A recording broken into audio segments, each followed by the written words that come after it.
राधे राधे बच्चों, मैं आदित्य प्रकाश आप लोगों का फिर से स्वागत करता हूँ हमारे यूट्यूब चैनल में जिसका नाम है एजुकेशन पॉइंट। तो आप लोग बहुत टाइम से हमारी वीडियो नहीं आ रही थी, तो कुछ टेक्निकल इशू हो गए थे, इसी वजह से हमारी वीडियोस नहीं आ पा रही थी। तो आज मैं आप लोगों को बैक टू आवर चैनल, ठीक है, आइए देखते हैं। तो हम लोग पढ़ रहे थे थ्योरम्स के बारे में। तो इसमें एक थ्योरम है कि अगर एक ट्रायंगल जो है उसका एक साइड को प्रोड्यूस किया जाता है पॉइंट डी तक, ठीक है, तो ये जो बाहर का जो एंगल बनेगा, ये जो एंगल और अंदर वाले में दो अपोजिट एंगल के सम के बराबर होगा, ठीक है। ये एंगल वन और एंगल टू को जब प्लस करेंगे, angle one plus angle two, फिर क्या होगा, एंगल थ्री के इक्वल होगा, ठीक है। वो होगा कैसे, वो देखते हैं। तो इसमें हम लोग सबसे पहले क्या, ये एक लाइन कंस्ट्रक्ट करेंगे खुद से, ठीक है, जो कि हमारा सी और ई, ठीक है। अब देखिए इस लाइन को इस तरीके से कंस्ट्रक्ट करेंगे कि ये लाइन और ये लाइन जो है, सॉरी, पैरेलल हो। क्या होगा, ये लाइन और ये लाइन आपस में पैरेलल है, ठीक है। अब देखिए ये दोनों लाइन ए बी और सी ई जो है पैरेलल है, तो ये हमारा जो लाइन है वो ट्रांसवर्सल का काम कर रहा है, ठीक है।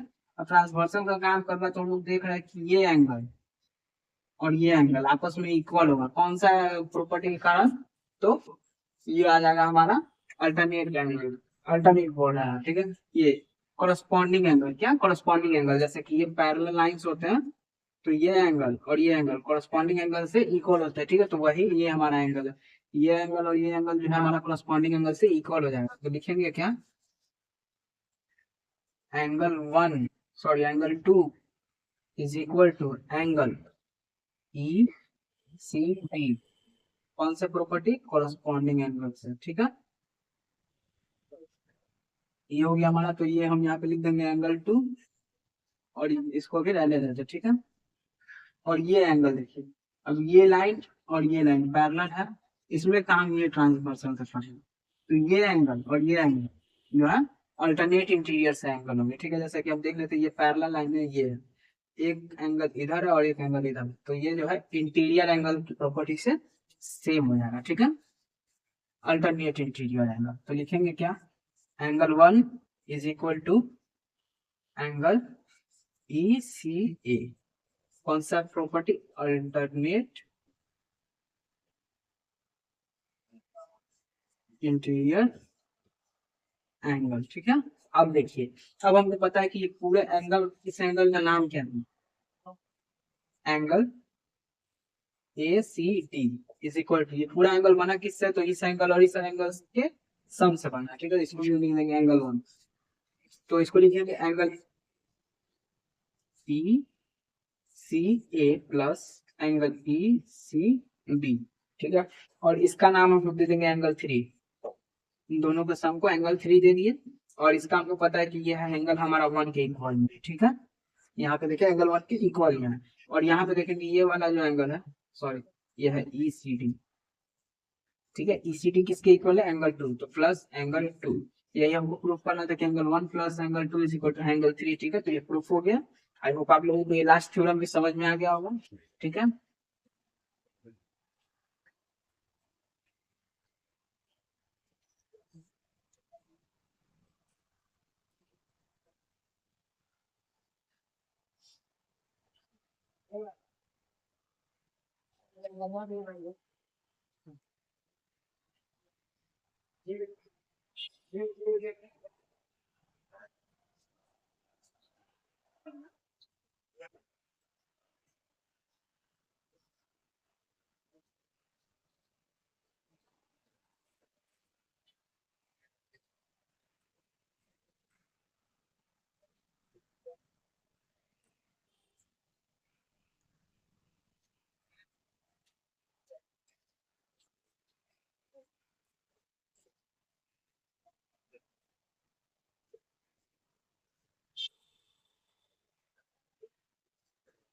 अब देखते हैं कि हम लोगों ने इस चैप्टर में क्या क्या पढ़ा है। तो इस चैप्टर में हम लोगों ने पढ़ा कि अगर कोई एक रे है, ठीक है, वो एक लाइन पे सबटेंड कर रहा है, मतलब कहीं पे टच कर रहा है लाइन पे, तो ये जो पेयर ऑफ एंगल बनेंगे, angle one angle two, angle one plus angle two जो होगा वो ऑलवेज क्या होगा, 180 डिग्री के इक्वल में होगा, ठीक है। ये हमारा हमने सबसे पहले पढ़ा था, ठीक है, कि अगर ये स्ट्रेट लाइन है, ये लाइन हमारा स्ट्रेट होना चाहिए, ठीक है। ऐसा ना कि ऐसा लाइन दे दिए और यहाँ पे रे बना दिए, तो इन दोनों का सम जो होगा वो 180 डिग्री नहीं होगा, लाइन हमारा हमेशा स्ट्रेट होगा, तभी ये हमारा 180 डिग्री का आएगा, ठीक है। तो ये हमारा पहला नियम था।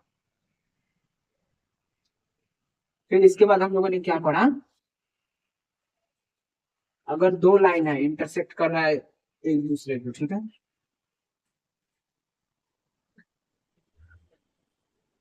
दो लाइन है एक दूसरे को इंटरसेक्ट कर रहा है, तो ये जो इसके अपोजिट वाला एंगल बनेगा वो आपस में इक्वल होगा, ठीक है, ये इसके इक्वल होगा, और ये जो एंगल बनेगा वो इसके, ठीक है।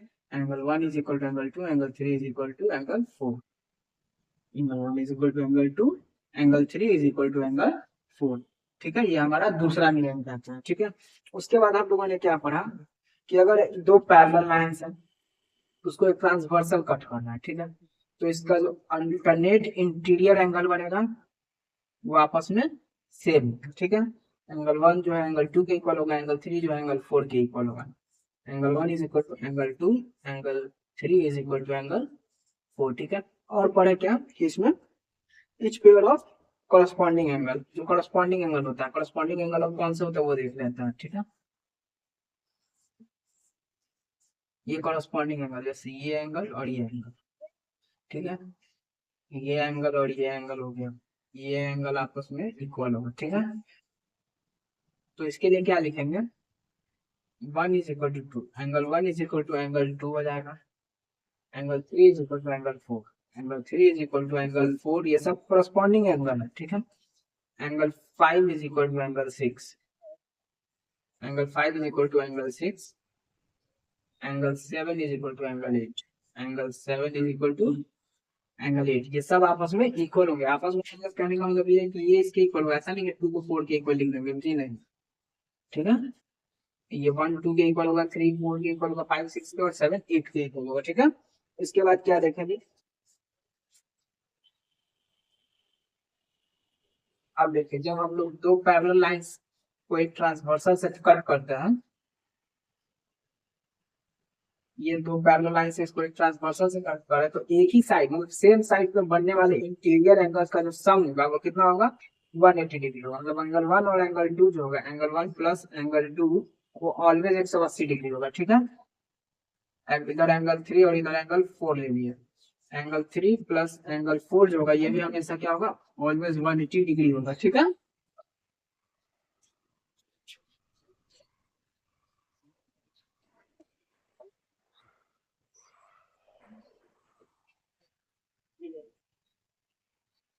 अब बोल रहा है नेक्स्ट पार्ट क्या कि अगर एक ट्रांसवर्सल जो है वो दो लाइंस को इस तरीके से कट कर रहा है कि any one pair of corresponding angle are equal, मतलब कि कोई अगर इसमें ये कॉरस्पॉन्डिंग एंगल जो है ये अगर इक्वल होगी, अगर ये ऐसा नहीं हुआ तो any one pair of alternate interior angle are equal, मतलब ये एंगल के इक्वल हो गया, ठीक है। अगर ये भी नहीं हुआ तो एनी वन पेयर ऑफ, मतलब कि जो दो इंटीरियर एंगल बन रहे सेम साइड पे उन दोनों का सम अगर 180 डिग्री है तो ये दोनों जो लाइन है वो आपस में क्या होंगे, पैरेलल होंगे, ठीक है। तो ये हमारा चौथा नियम बोलता है। इसको एक बार और ठीक से समझ लेते हैं, ये हमारा दो पैरेलल लाइन है, ये एंगल वन और ये angle two, angle one is equal to, sorry, angle one plus angle two अगर 180 डिग्री हो, अगर ऐसा नहीं हुआ तो क्या, एंगल वन और ये एंगल थ्री लेना है प्लस एंगल थ्री प्लस में इज इक्वल टू, ठीक है, ये कॉरस्पॉन्डिंग एंगल है, कॉरस्पॉन्डिंग एंगल कि अगर ये आपस में इक्वल हुआ, अगर ये भी नहीं तो एक और नियम क्या बोलता है कि ये एंगल वन जो है ये एंगल फोर, ठीक है, angle one is equal to angle four जो है किस प्रॉपर्टी से, तो अल्टरनेट इंटीरियर एंगल से, अगर ये तीनों में से कोई एक भी कंडीशन फॉलो कर रहा है तो ये दोनों जो लाइन है वो आपस में क्या होंगी, पैरेलल होंगी, जो हम लोगों ने इससे पहले पढ़ा है ना उसी का जस्ट ये उल्टा है।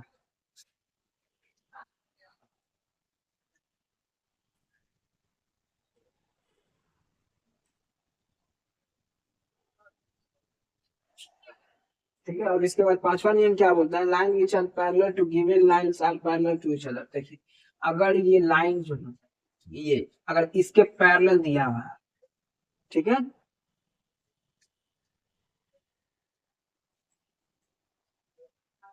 मतलब बोला जा रहा है कि ये दोनों लाइन जो है ये और ये पैरेलल है, ठीक है, और ये एक बीच में लाइन बना दी है जो ऐसे बना है कि सिर्फ इसके पैरेलल है, ठीक है। तो जब ये इसके पैरेलल होगा ना तो इसके भी पैरेलल हो जाएगा, मतलब ये लाइन जो है तीनों आपस में पैरेलल होंगे, ठीक है। कहने का मतलब यही है कि ए जो है वो बी के इक्वल है, ठीक है, और ए जो है वो सी के इक्वल नहीं दिया, तो बी और सी भी जो है आपस में इक्वल नहीं होंगे, ठीक है। तो वही बोला जा रहा है कि ये ए लाइन दे दी, ए लाइन जो है वो बी लाइन के पैरेलल है, और ए लाइन जो है वो सी लाइन के भी पैरेलल है, तो ए और सी जो है वो आपस में पैरेलल लाइंस होंगे, ठीक है।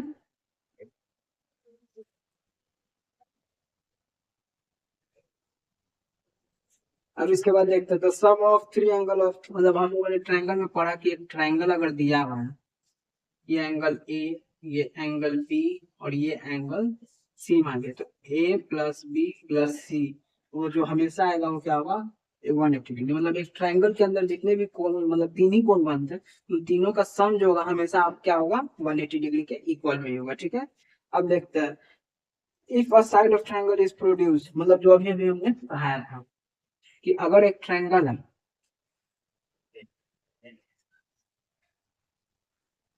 उसका एक साइड को अगर हम लोग बाहर की ओर बढ़ा देते हैं, तो बाहर जो ये एंगल बनेगा वापस अंदर वाले में अपोजिट वाला, मतलब इसको छोड़कर, ठीक है, ये एंगल हम लोग नहीं लेंगे, ठीक है।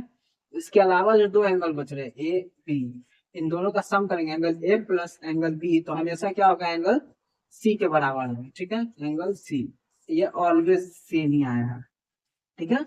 ये प्रूफ कर दिया मैंने, ठीक है। तो आज यहाँ पे आपका ये चैप्टर खत्म होता है। अब नेक्स्ट चैप्टर आप लोग बताइए कमेंट्स में कि आप लोग क्या पढ़ना चाहेंगे, जो चैप्टर आप लोग पढ़ना चाहेंगे नेक्स्ट वही शुरू होगा, ठीक है। अगर आप लोगों को इससे रिलेटेड या फिर और भी प्रीवियस चैप्टर से रिलेटेड या फिर आगे जो पढ़ने वाले उससे भी कोई रिलेटेड डाउट्स होता है, तो हमारा चैनल है टेलीग्राम ग्रुप का, उसका लिंक डिस्क्रिप्शन मैंने दे दिया है। अगर आप लोग को कोई भी डाउट होता है या फिर कोई सुझाव है चैनल्स के बारे में या फिर कोई सिलेबस से क्वेश्चन है, तो आप लोग उस पर पूछ सकते हैं। जय हिंद।